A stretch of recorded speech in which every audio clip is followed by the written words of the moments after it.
ব্যক্তিগত জীবনের এক গভীর বেদনাকে আমি মানুষের জীবন রক্ষা আন্দোলন দিয়েছিলাম।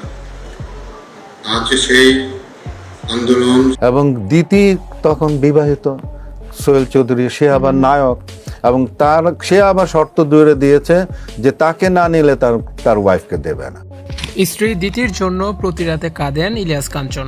তিনি বললেন, দিতির কাছে আমি চিরঋণী, তার স্মৃতি আজও আমাকে তাড়া করে।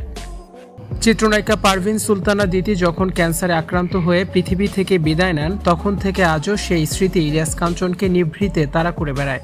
দিতির সঙ্গে জীবনের এক অধ্যায়ে পথ চলার স্মৃতিচারণ করে ইলিয়াস কাঞ্চন জানান, দিতি তার 2 সন্তানকে একজন ভালো বাবা উপহার দেওয়ার আশায় এবং সন্তানদের ভবিষ্যৎ ভেবেই দ্বিতীয়বার তাকে বিয়ে করার সিদ্ধান্ত নিয়েছিলেন।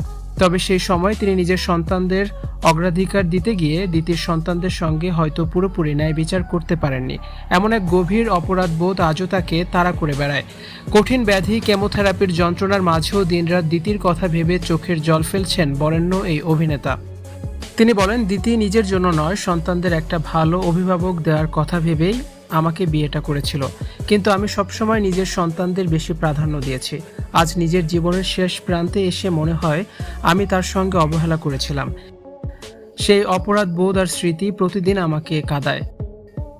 চিত্রনায়িকা দ্বিতীয় মরণব্যাধি মস্তিষ্কের ক্যান্সারে ভুগে অকালে পৃথিবীর মায়া ত্যাগ করেছিলেন।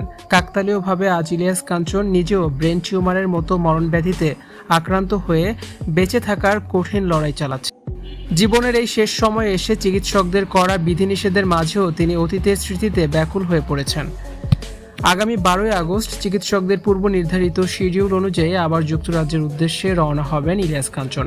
জীবনের কঠিন এই ধাপে সম্পূর্ণ সুস্থ হয়ে ফেরার ব্যাপারে সংশয় থাকলেও নিজের অতীত জীবনের ভুল ত্রুটি ক্ষমা সুন্দর চোখে দেখার জন্য এবং তার শারীরিক আরোগ্যের জন্য বিনোদন জগৎসহ সমগ্র দেশবাসীর কাছে ব্যাকুল প্রার্থনা জানিয়েছেন ঢাকাই সিনেমার এই কিংবদন্তি অভিনেতা।